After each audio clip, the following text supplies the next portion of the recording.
There's a world of tea out there, and we're inundated with choices. How to choose the leaf.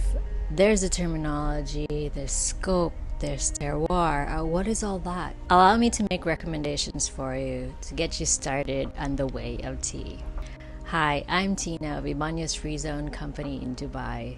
We're distributors of authentic Japanese green tea from Shizuoka Prefecture in Japan. Rock Pine Tea of Iwamatsu Seicha.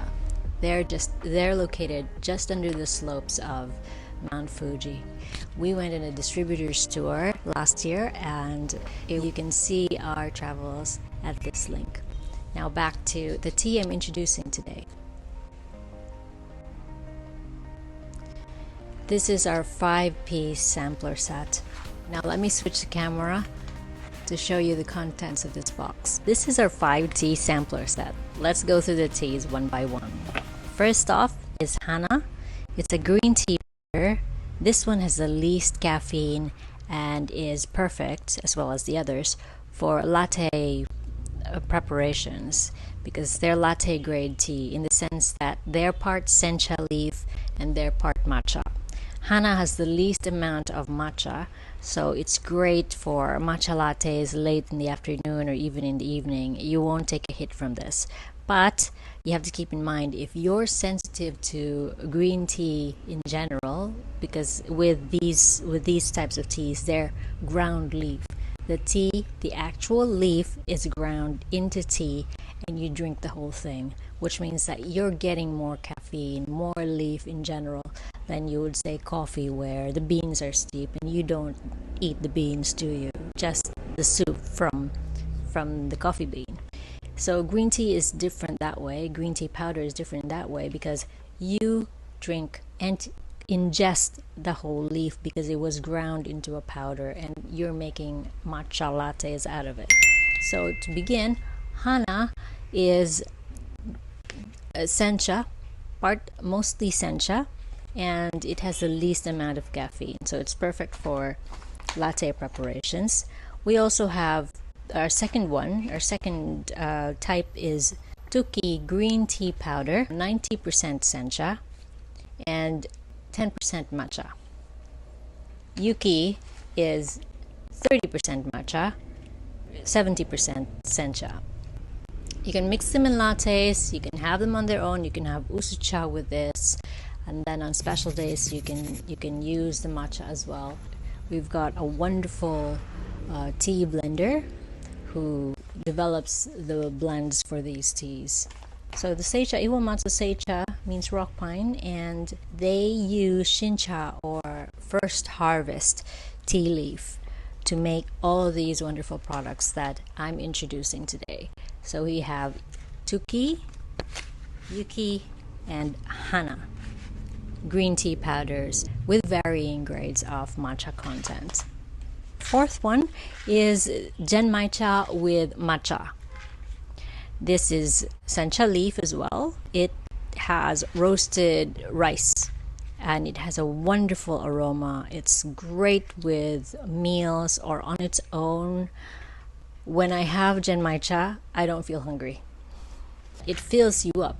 It gives you a feeling of being full, literally. So this is wonderful. And these are starter packs. This and houjicha, I feel, are the gateways to enjoying green tea. If at first green tea on its own, it's a stark contrast from having coffee. So green tea on its own this is your gateway product. Genmaicha or houjicha. They're commonly served as the welcome drink, if it's not barley tea, in most Japanese restaurants. You can hear it. See? Yeah, that's the rice, the roasted rice in them.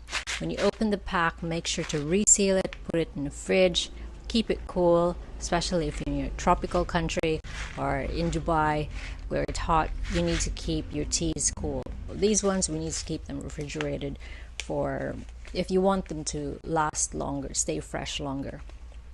We can talk about the packaging on another time.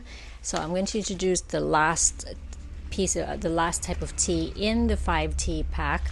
This is the houjicha.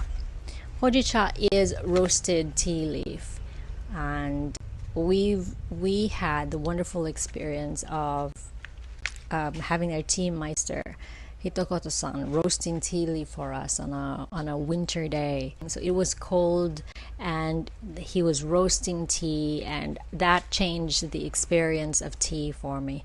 For me, it was a wonderful first experience of having tea being roasted on a winter day. So houjicha also has a lovely, delicate, roasted, nutty aroma, and well, how do you say this? Houjicha has a lovely finish on the tongue. For me, and others agree as well. But this one in particular, it's not.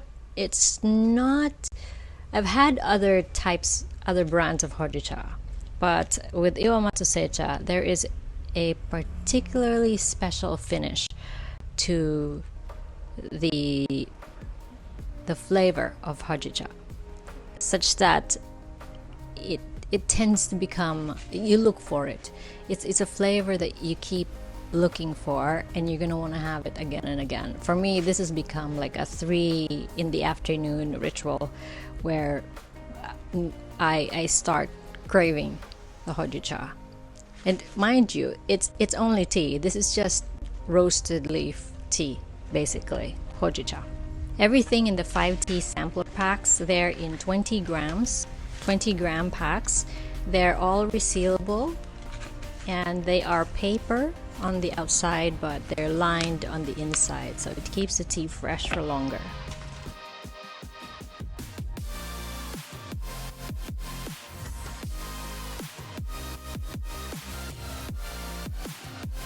We went to see the facilities and the tea gardens, and it was such an enlightening experience having to see the behind the scenes of how tea was grown.